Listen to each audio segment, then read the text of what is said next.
Hey everyone, welcome to the All Dolphins podcast on this January 1st, 2024. Turning the calendar. Hope everyone enjoyed their New Year's Eve. Very mellow over here. Did you even make it to New Year's? I fell asleep and I woke up before New Year's. How's that? Okay, all right. And what time do you go back to bed? 12:30-ish or something. It was pretty early. Yeah. Especially at the end of a football Sunday where there was going to be work to be done today on alldolphins.com, where we have about 5 stories total, including every single solitary playoff permutation involving the Dolphins. Yeah, boy, did I cheat off that today on the radio. That's what it's there for. Yeah, it's super complicated. Only Alan Poupard would like to do those permutations. Basically, Alan says, lose and you're screwed, to summarize it for you. Unless everything falls in line the way you need it to fall in line, and then you end up playing Jacksonville. No, you could end up playing Jacksonville if they win. If the Dolphins lose, it's automatic. It's at Kansas City. Yes. That's the automatic. If they lose, there are 16 different permutations. 8 of them is Buffalo at Miami in the first round. 6 of them is Pittsburgh at Miami, and 2 of them is Jacksonville at Miami. Let's go Jacksonville. Yeah. You know how I feel about Buffalo. Don't say it. Don't use that word, especially Josh Allen. That's your trigger name. But anyway, let's move on because we got some carnage to deal with. We have some injuries to deal with. This is a difficult day for the Dolphins, who basically said, Deshaun Elliott said they got spanked. Like they got spanked by the Ravens. Teron Armstead said they got their ass kicked by the Ravens. And then there was another reference to how badly the Ravens beat them. And it was an embarrassing loss. And as I wrote in an All Dolphins column, that I truly believe that kind of puts this loss in perspective. Yeah, it was embarrassing. There's no wiping away what just happened to you. But have a little bit of solace in knowing that the 49ers got that ass kicking the previous week too. And I will make the argument based on after watching the film, nobody was beating the Baltimore Ravens yesterday. Nobody in the NFL. And they were going to whoop somebody. And woo, you got to lick your wounds and you got to get your mind right, because you're going to be facing another similar opponent with similar high stakes game, and ultimately will decide if you're going to be on the road for the playoffs, and we justifiably know, I think both of you and I have set the bar.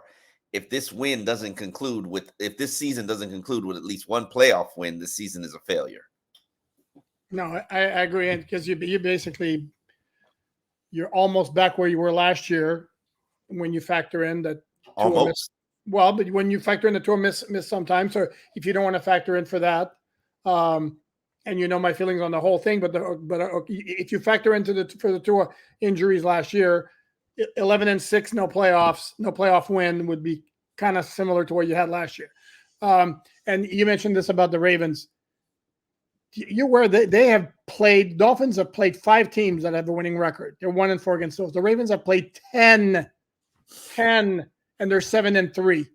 And they've put, excuse my French, as my friend Anthony Campanelli would say, ass whoopings on a lot of those. Seattle, Detroit, San Francisco, the Dolphins, and I may be forgetting some. 49ers.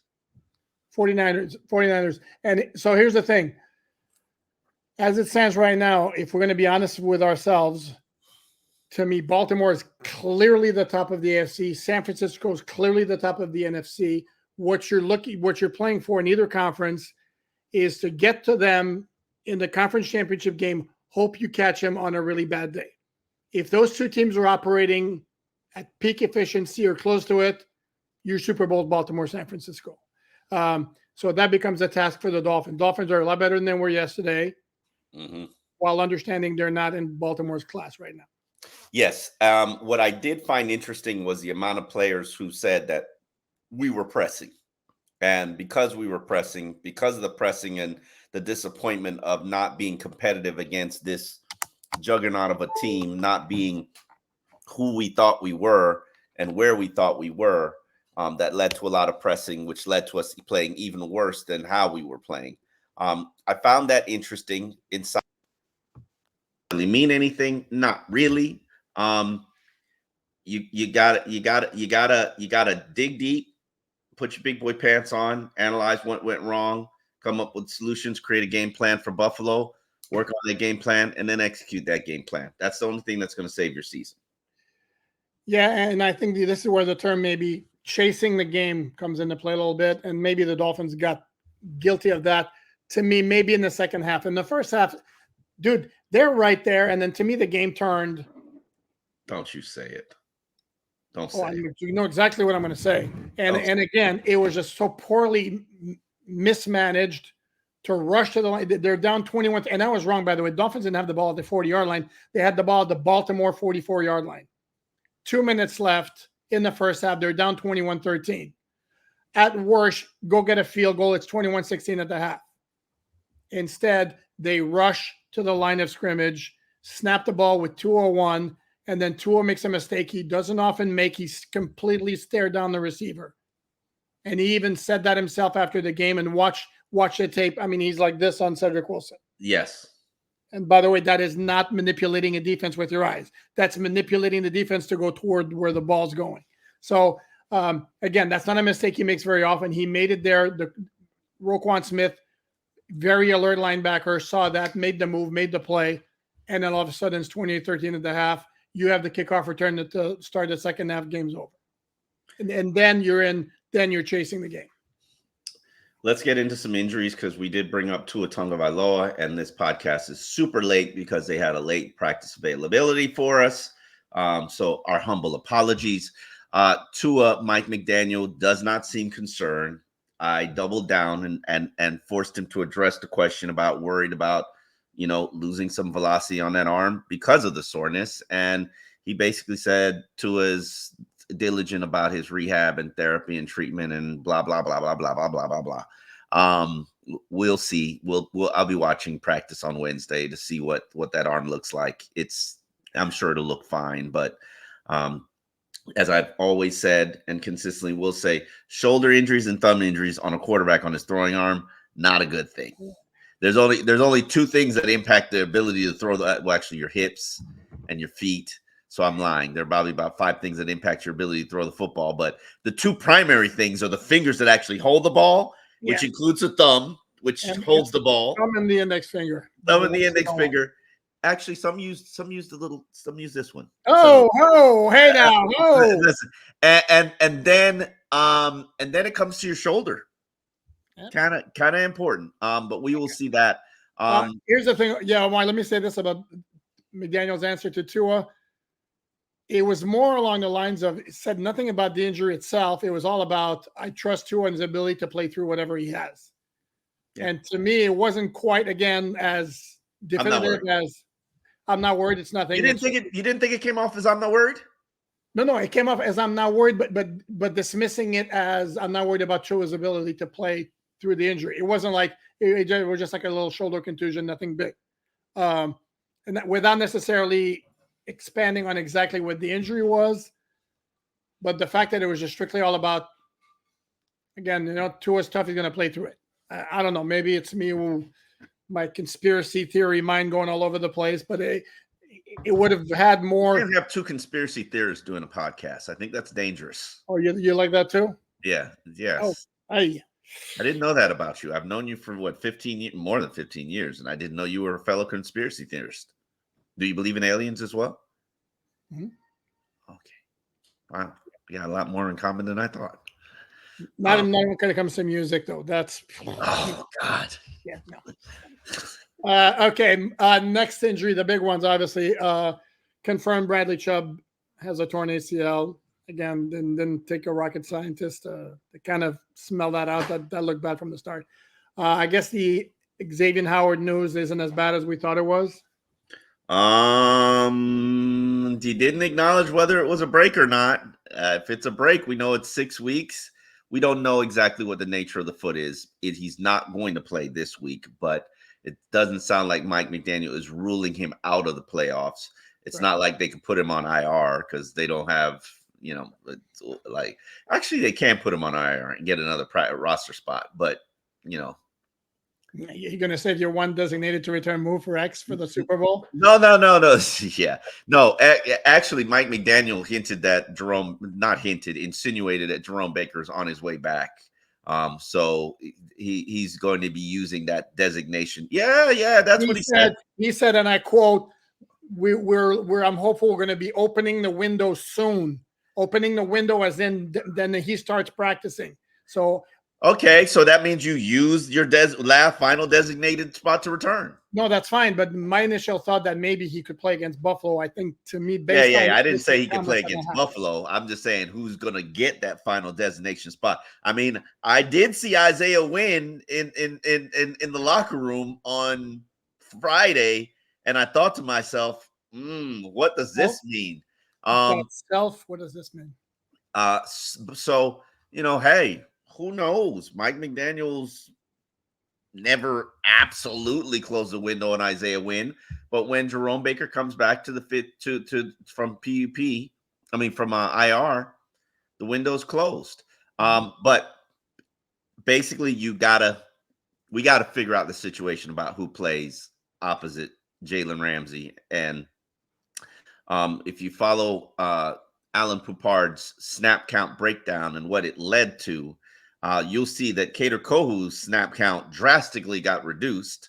I'm not exactly saying that's a good thing or a bad thing. I believe that Kader has struggled probably for the last second half of the season, maybe since the Buffalo game last year. I mean, earlier this season. He's under heavy artillery fire. And it's at a point where teams are picking on him. But now with Eli Apple on the field, they're just doing whatever they want. And the question is, will Miami be more open to playing a Nick Needham or a Cam Smith or hell, Ethan Bonner? Because right now you're looking at both of those players. What? I'm going to shake your head at Ethan Bonner. If they're not trusting Cam Smith because he's a rook, they're not trusting Ethan Bonner. And then did you notice the words that Mike McDaniel used in talking about cornerbacks? They're like quarterbacks. He doesn't want them to go in there before they're ready and have scar tissue. Yes. Like how you broke Nick Needham. Yeah. I mean, I broke Noah Benogany. Yes. Noah was a very good and confident cornerback till Russell Wilson broke it. And it was first Stephon Diggs, then Russell Wilson the following week. That is true. Okay, my bad. Let me not put it all on Russell Wilson. But Noah cost the team a game. So yeah. But let me let bad first round picks lay where they are. This is a questionable second round pick. I stand on it primarily because I've seen it with my own eyes, and players on the team has confirmed it that Cam can play. They just don't trust him. Fangio don't like him, and Tyreek is whooping him up every day in practice on practice squad, which is understandable. Tyreek is the best weapon in the NFL, and they're worried about the scar tissues that can develop and be created. I'm at the point where I'm sorry, you got to give me an alternative. You can't just have it be Eli Apple and Kader Kohu, and then everybody ignores Jalen Ramsey or stays away from that side of the field. Like the Ravens did not, wherever Jalen Ramsey was, and it was easy for them to figure out where he was because he was over there. They didn't go over there. They stayed. They went over there. He had a couple plays where he was in coverage. He did not have a great game either. He's not absolved of any criticism in that particular game. I want to say this about Cam Smith. I rewatched the game today, and it confirmed what I had seen before, that Cam Smith on the long kickoff return, oof, he was the one on the outside on the far right, and he basically jogged to basically meet the Baltimore defender who was the furthest on to the outside. Hey, how you doing? How's the family and all that? All while Justice Hill just runs like right next to him. No effort to disengage. Not saying he could have made the tackle, could have at the very least slowed him. I mean, that was poor. And then the other part of that play that created it, from what I saw, was Brandon Jones overrunning the play from on the other side. But be that as it may, no, I don't think. I honestly don't think we're going to see Cam Smith play good defense. And by the way, did you know there were only 2 players because of the score in the fourth quarter? Everybody got in the game. There were 2 players, non-kickers or non-specialists, who did not get a snap on the offense or defense, and it was your top pick from each of the last 2 drafts, Cam Smith and Channing Tindall. Yeah, that's not good. But I could see, is it possible that they give Nick Needham a shot in the slot as opposed to Cater? Sure, but Cater had why not the boundary as well? You act like Nick can't play the boundary. Is he better than Eli Apple, the boundary? Maybe they open it up in practice, and if he has a better week of practice. I need to look at what Eli Apple's opposing passer rating is, because it's like you have a look of despair over here. What do we got here? Sorry, go ahead.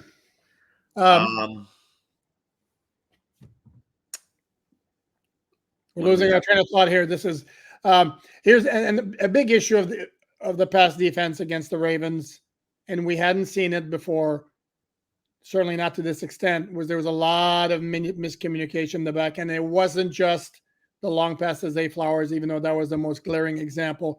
There was a touchdown pass to Isaiah Likely. There was another pass earlier on to Rashad Bateman, and after the play, you see the replay, and Jalen Ramsey's looking at Deshaun Elliott like, what the hell, dude? I mean, he's giving him one of those. The touchdown pass to Patrick Ricard where he leaks out. This was another one that involved Cater. At some point, he was moving towards the middle of the field, sees Ricard leaking out across, and then, whoops, I got to go back the other way, but he was too far behind. And then there were the plays with Duke Riley. There were a couple of pick plays. They were just not in sync defensively, and we haven't seen that for the past several weeks. Now, this is the part when somebody made the point, and I don't know if I necessarily want to go there, but the lot of the Dolphins' great work on defense came, yes, after Jalen Ramsey came back, but it was also against quarterbacks like Aiden O'Connell. Before you throw Tim Boyle, dude, they faced a lot of Sam Howell, and then also their pass rush overwhelmed the offensive lines, and then they were going against mediocre passers, which helped the secondary. I'm not saying it's all of it. Sorry, it sounds like you are. No, I'm just saying that somebody put it out there, and I'm like, but they did kind of shut down Patrick Mahomes most of the game with the same group. But there were no massive breakdowns, and yesterday there were massive breakdowns all over the place. Dude, regardless of what they do at the cornerback position outside of X, there's going to be a drop off, and we have to accept it. Dak Prescott was in there. Okay. A Pro Bowler named what's his name with the Patriots? Can't forget. Mac Jones. I forgot him already, but he's a Pro Bowler. Okay. Who is not a Pro Bowler? Mac Jones is a Pro Bowler. Whoa, are you going the Tom Curran route? Are you suggesting that Mac Jones is better than Tua because he got a Pro Bowl on his resume? I'm just saying, you wanna. Yes, there's a lot of bad quarterbacks that they faced. Okay, I'm going to own that. But again, and it's not because I'm going to plan everything on that, because I and full disclosure on alldolphins.com, I actually had predicted the Dolphins to win because I was expecting the defense to show up. I had never expected that kind of performance, and I thought that's where they could win the game. Wow. Yeah. I was completely astounded by how badly they got. I was expecting the front four including the edges, to be much more of a factor than anybody was. And now you're looking at this Buffalo game, and now you don't have Bradley Chubb or Jalen Phillips. So you're looking Andrew Van Ginkel and Melvin Ingram, Emmanuel Agba, Cameron Good on the other side. What the same. Emmanuel Agba was a 2-time leading sack producer for the Dolphins, and I believe he's got 5 sacks on the season. Can we put some respect on the man's name? And the Dolphins didn't when they made him a healthy scratch yesterday. Wow, you are just throwing your shade today. Today is Shady Allen Poupard Day. Stating facts. And listen, you threw your shade. Does he have 5 sacks or not? You think 5 sacks is easy to get in the NFL on a season where you've probably played 180 snaps all season? I'm waiting. Response. You know exactly what I'm going to say. And you're just baiting me into going there. I waited your response. Fine, I'm going to say it. That yes, Emmanuel Agba has 5 sacks. Unfortunately, a lot of those facts were in late game situations against mediocre opponents when the game was out of hand. And he still did it. That's a fact. Yes, he still did it. And now the Dolphins need him to do it. Absolutely. Dolphins need him to do it. Absolutely. Yes. Or Melvin Ingram, who I think it has to be a combination of both, because Andrew Van Ginkel can't, handle a 50 snap workload at this point in the season. What? Dude, he played 50 snaps yesterday.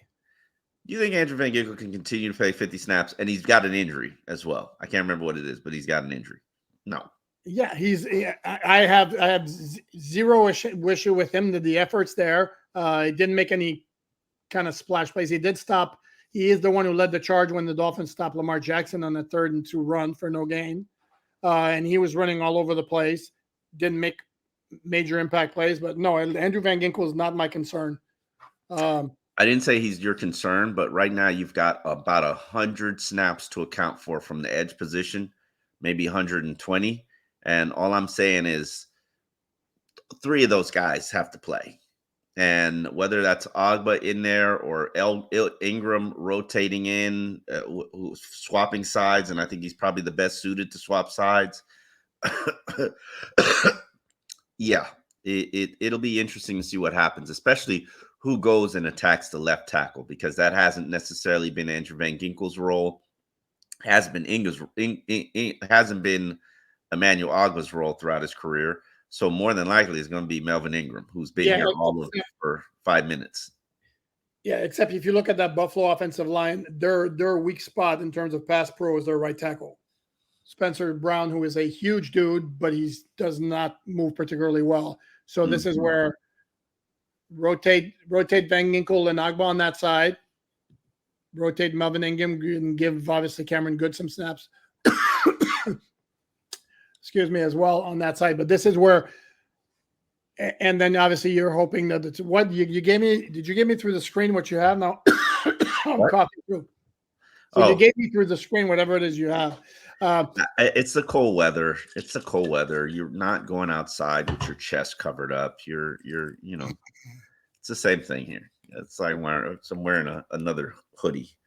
No, but this is a game where it's going to have to be like Van Ginkel or Agba, whoever lines up on the left side of the defensive formation, has to be a factor against Spencer Brown. And then Wilkins and Sealer have to be the impact players they've been all season that they were not against the Ravens. Yeah. Okay. All right. You realize you just admitted that Sealer was not the impact player against Ravens. He wasn't. He made the 2 impact plays on defense. Okay, I'll accept that. Okay, I'll accept that. And I don't think I could be wrong, but I don't think he said I said he had a better game than Sealer. I think you just mentioned A-Chain as the only guy who had a decent game, and I threw in Sealer in there. I'm not sure it's quite the same thing, but okay. Okay, all right, cool, touche, well played. What are your concerns heading into this week of practice? He talked about Mike McDaniel actually apologized for misleading us on Raheem Mostert. He said that wasn't something that he expected. I liked it from the standpoint of, we were kind of misled. It is what it is. Rob Hunt is going to practice this week. If he doesn't suffer a setback, more than likely he'll be in the lineup. Nothing is guaranteed. They're going to take it on a day-to-day basis. Getting Rob Hunt back would be tremendous. I still have to watch the all 22s to see how the offensive line performed, see whether or not Austin Jackson was his typical self. But he was out there on the field. No, he was not. Was that? He gave up a sack. I don't know. I can't speak for the whole game, but not giving Austin the passing grade. I don't know. I didn't zero on them enough. I didn't find the pass protection to be an issue. There were 3 sacks. One of them was on Van Noy. The other one was on Tehran, but that was the play where the Baltimore dude kind of maybe was offside at the end of the game. That looked kind of weird. We never really got a great angle from the side, but sure smelled like he was offside. And then the other one was purely a coverage sack, the one by Medibike. Yeah. Where Tua looked like he was ready to unleash it deep down the right sideline and then recoiled, and then the guy goes on top of him. And that's more on, that's a coverage sack. So, and outside of that, there weren't necessarily a ton of plays where there was heavy pressure, where he had to roll out of the pocket, where he saved some sacks. And they were creating a run surge, which was very positive. I have a little bit of concern about the offensive line's ability to protect against Buffalo. If you base it what they did last time, Buffalo basically just, if they blitzed cornerbacks or players from the edges, and they basically dominated Miami with 4 rushers. 4 against 5, that's a bad recipe, and then dropped everybody in the coverage with Tua and basically told Tua, beat us. That is going to be a recipe for disaster, especially if you don't have an established run game. And Miami absolutely, in my opinion, needs to get Raheem Mostert back and healthy. Devon Achane, phenomenal, impressive. I think he's like at 700 yards for the season, rushing yards, which is great for a rookie. He's having a great season, but I think you know what Raheem is, you know how reliable he is, you know how consistent he is, and you need that stability in a matchup like this. Stabilizing presence. Sure. Sure. I mean, dude, the running game wasn't the issue. I didn't say that it was. You're telling me you don't need a 21 touchdown performer? It obviously would help having him, but I'm saying that's not the issue. And I'm of the belief I have not yet seen, and I'm going to watch it. I'm going to make it a point to watch the New England Buffalo game to see what happened to the Buffalo offense, which didn't sound like it was particularly impressive. Because my concerns is with this Dolphin defense, because again, there's been decent depth on the team, but you can't keep taking hits like this with, Chubb, Phillips, now Howard. And I think this is a game where the offense is going to have to, score points, pull its way more than the 22 they got against Buffalo, against Dallas, for example. And if you look at the 5 games the Dolphins have played, 18.4. There you go. Very good. Beat you to it. You like that, don't you? However, the point could be made. I missed that, geek. I used to. We do have a lot more in common. The point can be made that 4 of those games were on the road. The game against Dallas was at home. They scored 22 points, which is not great. But not by their standards, and they were all field goals. No, correct. And this is where, again, Josh Allen, don't say it, kind of, sort of, pretty much has always put up good numbers. How many days do you think I could go without saying it? Oh, man, I know it's killing you. Every time I say Josh Allen, you're like, oh. And even the game the Dolphins won 21-19 last year at Hard Rock Stadium, I mean, the Bills had 497 yards of offense. I mean, that's not approximately. They had literally 497 yards of offense. And if you think you're going to hold a team to 19 points, giving up that many yards more than once, I think that's playing with fire. But I don't think the Bills' offense is at that level right now, or even close to it. Mhm. Well, we know what's at stake. We know what's on the line. We will be here tomorrow for Behind Enemy Lines. Um, and we will be here all week as we usually are. Happy New Year's to everybody. I hope everybody had a great time, kept it safe, got home safely. As you can see, I'm still alive and still living. And I will actually be doing the Joe Rose show tomorrow at 8 o'clock. So Radio star. yeah. Huh. Watch out for video. What'd you say? Watch out for video.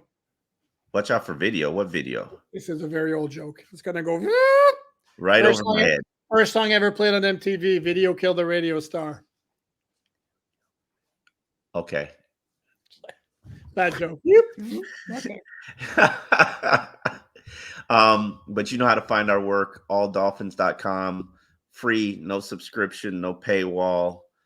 Nobody's shaking you down every month for your Dolphins coverage. And we will be here the entire offseason, as you know, both of us usually are. And we'll continue to be doing these podcasts. So hopefully you will like, subscribe, share, tweet, tell a friend, rate us, listen to the audio. Thank you. Every little bit that you do listen and participate in the show, it counts. We're in the comment section, so keep chiming in. We'll continue those discussions, and we will see you tomorrow. Thanks, everyone.